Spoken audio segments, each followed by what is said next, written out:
Your body has one small muscle that has quietly held you together every single day of your life. And after the age of 60, it is usually the first one to fail without warning. You cannot see it, you cannot flex it in the mirror, but the day it gives out, everything changes. How you walk to the bathroom, how you sit through dinner without fear, how you sleep through the night without waking 3 times. Most men never think about it until it is already too weak to fix easily. Listen to me carefully, because what I'm about to tell you is the kind of thing men only discover after the damage is done. So let me ask you 3 questions, and I want you to sit with them for a moment. First, why does a muscle you have never trained in your life suddenly decide the quality of your last 20 years? Second, why do the very pills that protect your heart, the lisinopril, the losartan, the tamsulosin sitting in your medicine cabinet, quietly work against this muscle at the same time? And third, why do so many doctors, even good ones, never mention this muscle to a man over 60 until he is already in trouble? I promise you this. By the end of this, you will have the answer to every single one of those questions. You will understand exactly what is happening inside your own body right now, and you will have the specific science-backed movements to reverse it. If protecting your future, your independence, your dignity, your nights of full sleep matters to you, then subscribe and hit that like button now, because what comes next is the part that most men never hear. My name is Dr. James Whitmore. I have spent more than 30 years with my hands on real patients, in busy hospital wards, in reanimation rooms where seconds decided everything, and later in my own small practice where I finally had the time to actually listen. And I will tell you something I learned the hard way. The biggest threats to a man after 60 are almost never dramatic. They are quiet. They creep. And this pelvic floor muscle, the one holding your bladder, your bowel, and honestly a good part of your confidence, is the quietest threat of them all. Let me explain what this muscle actually is, because nobody ever draws it out for you. Picture the bottom of your pelvis, that ring of bone you sit on. Stretched across the base of it, like a firm hammock, is a sheet of muscle. In the old anatomy books, it is called the levator ani, but forget the Latin. Think of it as a living floor. This floor does 3 jobs every waking second. It holds your internal organs up against gravity. It wraps around the tube that carries your urine and squeezes it shut so you stay dry.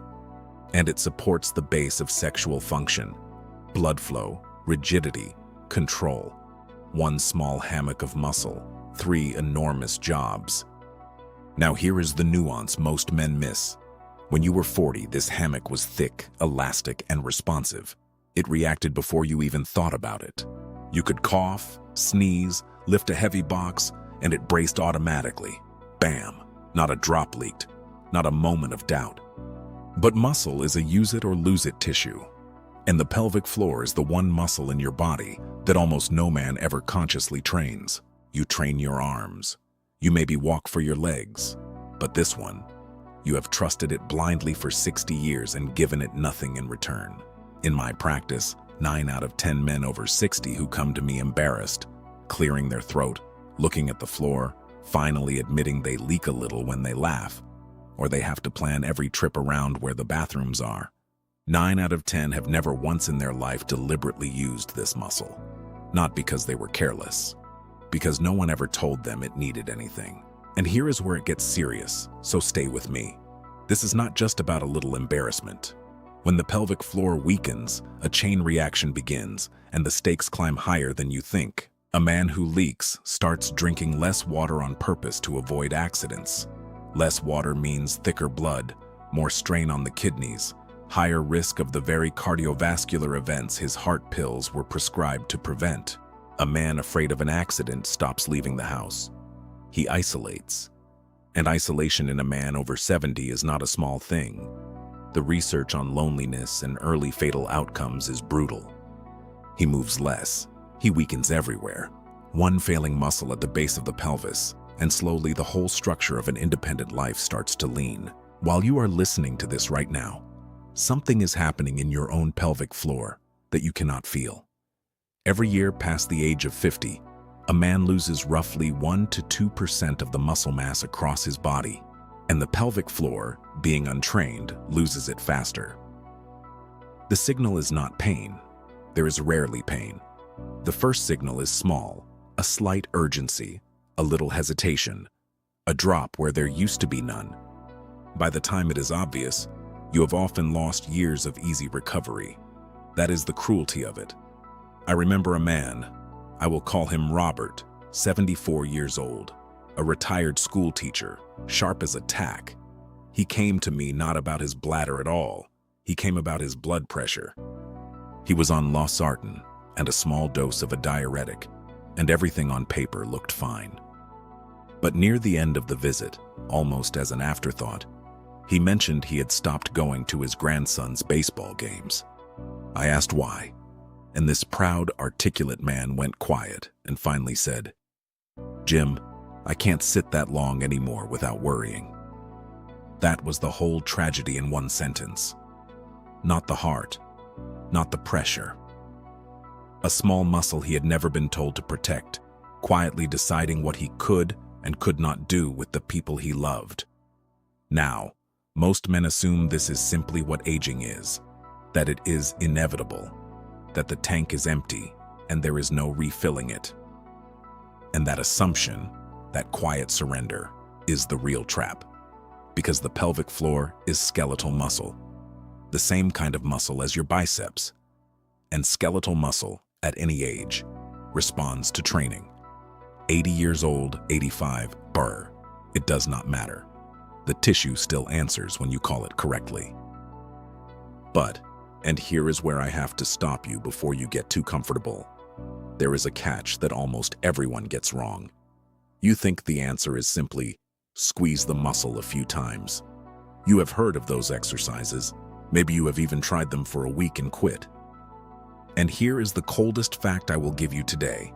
Doing them wrong is often worse than not doing them at all. There is a specific way this muscle fails, and there is a specific set of movements, proven in real clinical trials, not internet folklore, that rebuild it. Get one detail wrong, and you can actually tighten the wrong fibers and make the leaking worse. Before I show you exactly how, though, I have to tell you about the second player in this story. The one sitting in your kitchen cabinet right now in a little orange bottle. Because the pills protecting your heart and your prostate are quietly changing the rules of this game, and almost no one connects the two. Let me take you into that kitchen cabinet, because this is one of those things doctors rarely spell out in a busy office, and it changes everything. When a man walks into my practice at 68, 72, 79, he almost always arrives carrying a small pharmacy, and three names come up again and again. Lisinopril for the pressure, losartan for the pressure, when lisinopril gives him that dry cough, and tamsulosin for the prostate that has quietly grown and started squeezing his urine stream to a trickle. Good medications, genuinely useful. I have prescribed all three. But here is the nuance nobody hands you with the prescription. Every one of them touches the world of your pelvic floor, and not always in your favor. Start with tamsulosin. It works by relaxing the smooth muscle at the neck of the bladder and around the prostate, so urine flows out more easily. Sounds perfect, right? And for the stream, it is. But listen to me carefully. That same relaxing action slackens the very gatekeeper that holds urine back. So a man on tamsulosin often finds that when he coughs, when he stands up quickly, when he reaches something on a high shelf, there is a little escape. The pill opened the door to help him urinate, but it also loosened the lock. Now put that loosened lock on top of a pelvic floor that has been untrained for 60 years, and bam, you have leakage that the man blames entirely on his prostate, when in fact half the story is a weak muscle that could be rebuilt. This is exactly where we are going to stop for a moment. But I want you to remember that weak muscle, because rebuild it we will. While you are sitting there listening, I want you to notice something. Are you subtly clenching, holding, bracing right now because I mentioned the bathroom? That awareness you just felt, that is the muscle answering. That flicker of sensation is proof the tissue is still alive and still listening. And that is the good news buried in all of this. Now let me tell you about another patient, because he taught me something I use with every man now. Call him Frank, 81 years old, a retired machinist with hands like leather. Frank was convinced he was finished. He told me, "Doc, you can't rebuild an old engine." I said, "Frank, I have literally watched men older than you rebuild this exact muscle." He didn't believe me, so I made him a deal. 8 weeks, the specific protocol, done correctly. At the end of 8 weeks, Frank walked in, sat down, and the first thing out of his mouth was, "I slept through the night. First time in 4 years. Bam, one muscle, 8 weeks, at 81. But here is where I have to slow you down again, because Frank almost failed. And the reason he almost failed is the reason 9 out of 10 men fail. He was doing the exercise wrong for the first 10 days.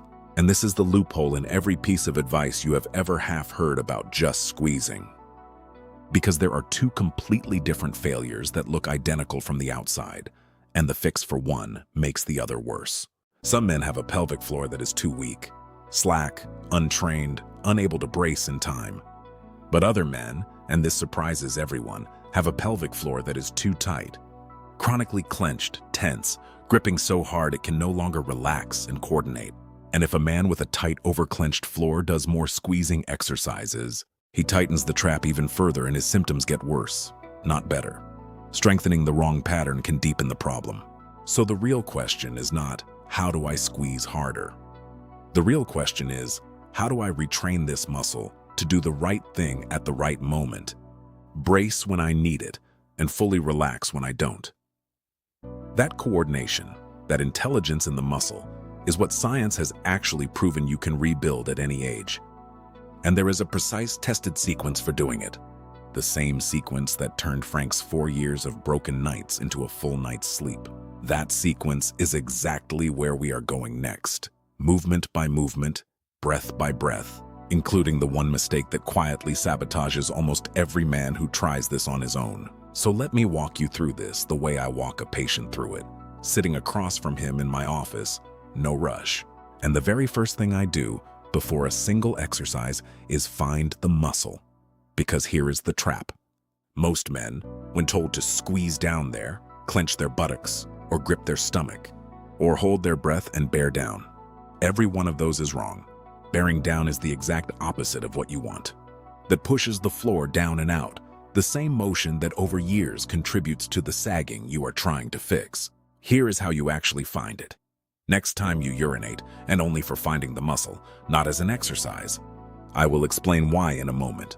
Try to slow or stop the stream midway. That stopping action, that internal lift, that is your pelvic floor waking up. Feel it? That upward and inward squeeze, as if you are gently drawing the base of your pelvis up into your body. Not your belly, not your buttocks. That inner lift. Now I want to be clear. Do not make a habit of stopping your urine as the exercise itself, because done repeatedly, it can confuse the bladder. Use it once or twice only to locate the muscle, then do the real training with an empty bladder. That is a distinction most men online get completely wrong, and it matters. Now the breathing, because this is where 9 out of 10 men sabotage themselves. The pelvic floor and your diaphragm, the big breathing muscle under your lungs, work as a team. They move together like a piston. When you breathe in deeply, the diaphragm drops, and the pelvic floor gently relaxes and descends. When you breathe out, the diaphragm rises and the pelvic floor naturally lifts. So the correct way to contract this muscle is to exhale as you lift. Breathe out slowly, and on that out-breath, draw the floor up and in. If you hold your breath and strain, you are fighting your own body. Listen to me carefully. The breath is not a detail. The breath is the engine. Let me give you the core protocol, the one backed by real clinical trials, the kind of work done in rehabilitation wards where they measured results, not guessed. There are 2 types of contractions, and you need both. Because remember, this muscle has 2 jobs, quick reaction and long endurance. First, the slow holds. Breathe out, lift the pelvic floor up and in, and hold it, gently, no straining, for a count of 5. Then, and this is critical, fully let go for a count of 5. The letting go is just as important as the lifting. Because it trains the muscle to relax on command, which is exactly what a chronically tight floor forgets how to do. So 5 seconds of lift, 5 seconds of complete release. Do that 8 to 10 times. That is 1 set. Over the weeks, as it gets easier, you extend the hold toward 10 seconds. In my experience, men who nail the release phase recover twice as fast as men who only focus on the squeeze. Second, the quick flicks. These train the fast reaction, the automatic brace you need when you cough, sneeze, or stand up. Sharp, quick lift, and immediate release. Up, down, 10 quick repetitions, crisp and clean. These are the ones that stop the leak when life surprises you. A man who has trained his quick flicks can feel a sneeze coming, brace in a fraction of a second, and stay dry. That is control returning. Now the schedule. And here is where discipline separates the men who get their nights back from the men who quit. 3 sessions a day, morning, midday, evening. Each session, 1 set of slow holds and 1 set of quick flicks. That is it. Maybe 6 or 7 minutes total across the whole day. And the beautiful thing, no one can see you doing it. You can do it sitting at the table, standing in line, lying in bed before sleep. Frank did his while waiting for his coffee to brew each morning. That is the whole secret to sticking with it. Attach it to something you already do.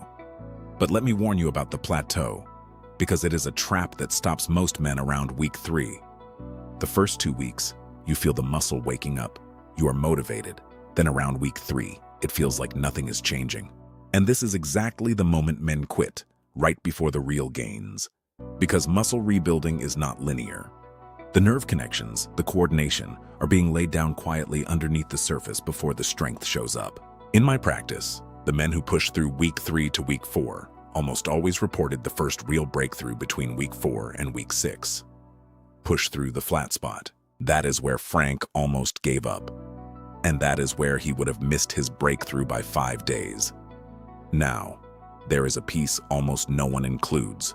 And it is the difference between exercises that stay in the gym and control that shows up in real life.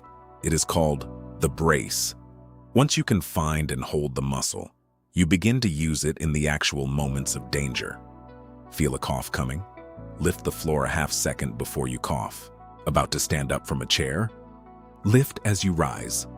About to lift a bag of groceries? Brace the floor first. This is called the knack in the research. And it is exactly how a strong pelvic floor is supposed to behave automatically. You are simply teaching it to do consciously what it once did on its own, until one day it becomes automatic again. Bam! The muscle remembers. And a few supporting details, because the muscle does not live in isolation. Your weight matters. Every extra kilo of belly presses down on that floor all day long, so even a modest reduction lightens the load enormously. Your bowels matter. Chronic straining on the toilet is one of the great destroyers of the pelvic floor. So fiber and enough water to keep things soft is not a small thing. It is direct protection. And here is where it loops back to those pills. Do not stop drinking water to avoid leaking. That is the fear talking. And it is the worst thing you can do to your kidneys and your blood. Instead, drink normally and fix the muscle so you can hold it. Solve the real problem, not the symptom. One more thing on posture, because I see it constantly. A man who sits slumped, collapsed backward, tail tucked under, is a man crushing his pelvic floor flat every hour of the day. Sit tall, weight over your sit bones, spine long. That single change unloads the muscle and lets it work the way it was designed to. How you sit for 10 hours a day either helps this muscle or slowly defeats it. Now, I have given you the movements, the breathing, the schedule, the brace. This is the real, tested protocol, not folklore, not a gimmick. But I have saved the most important piece for last, and it is the one that will change how you think about your own body entirely. Because there is a reason some men do everything right and still fail, and it is hiding in a place you would never look. So here is the piece I saved for last. And it is the reason some men do every exercise perfectly and still fail. Listen to me carefully. It is not the muscle, it is the nerve that feeds it. Running down into your pelvic floor is a nerve called the pudendal nerve. Think of it as the electrical cable that carries the command from your brain to the muscle. In a man who has sat compressed for decades, who is diabetic, who has poor circulation from those very cardiovascular problems we talked about, that cable can be squeezed, starved, or damaged. And here is the cruel part. You can train a muscle all day, but if the wire carrying the signal is pinched, the muscle never gets the full message. This is the nuance that separates the men who recover from the men who stay stuck. Because the same forces that damage your heart's vessels quietly damage the small nerves too. So when I tell a man to fix this muscle, I am also, in the same breath, telling him to control his blood sugar, to keep moving so blood flows to the pelvis, to get out of that slumped chair that compresses the nerve for 8 hours a day. The exercise rebuilds the muscle, but protecting the nerve is what lets the muscle hear you at all. And almost no one connects those two things. And now the fact that stops men cold, the one that ties everything together. Do you remember at the very start, I told you your body has one small muscle that has quietly held you together your whole life? Here is what I did not tell you then. The strength of a man's pelvic floor, measured in clinical studies, has been shown to track with something far larger than bladder control. It reflects his overall vitality, his circulation, his nerve health, his hormonal state. In other words, this muscle is not just a muscle, it is a window. When it starts to fail, it is very often the first visible signal that the deeper systems, the vessels, the nerves, the circulation, are beginning to struggle. The leak is not the disease. The leak is the smoke. And most men spend years fanning the smoke while ignoring what it is telling them about the fire underneath. That is why the man who ignores this muscle is not just risking an embarrassing accident. He is ignoring the earliest, clearest, easiest to read warning light his body has ever given him. And the man who trains it, who rebuilds it, who protects the nerve, who fixes his circulation in the process, is not just staying dry. He is repairing the very systems that decide how long and how well he lives. Bam. One small muscle, and it was telling you the truth about your whole body the entire time. I think back to Robert, the retired school teacher who stopped going to his grandson's baseball games. 8 weeks after we started, the slow holds, the quick flicks, the brace, and yes, a serious talk about his water and his sitting, he came back. And he did not talk about his bladder at all. He told me he had sat through an entire 9-inning game. Every inning, next to his grandson, a man getting his life back. 1 hour at a time, one game at a time, one full night of sleep at a time. So let me bring it all the way back to where we began. I told you your ability to walk to the bathroom, to sit through dinner, to sleep through the night, all rested on one small muscle you never trained. Now you know it is true. But you also know it is not a life sentence. This is skeletal muscle. It answers at 60, at 70, at 80, at 85. The tissue is still listening.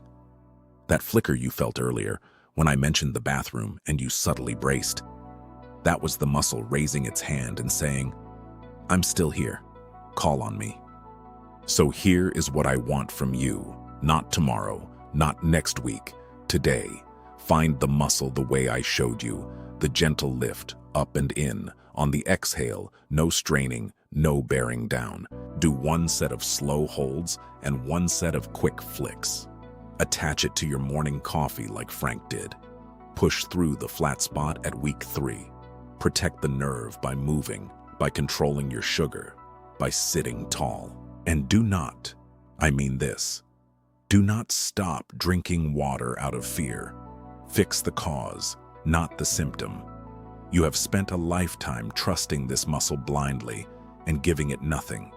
Give it 8 weeks now, and it will give you back years of dignity, of sleep, of sitting through the things that matter with the people who matter. I have watched men far older than you do exactly this. There is no reason on earth you cannot be one of them. My name is Dr. James Whitmore.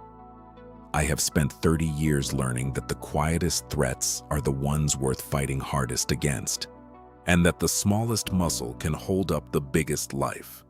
Take care of it. Starting today. My name is Dr. James Whitmore. I have spent 30 years learning that the quietest threats are the ones worth fighting hardest against, and that the smallest muscle can hold up the biggest life. Take care of it, starting today.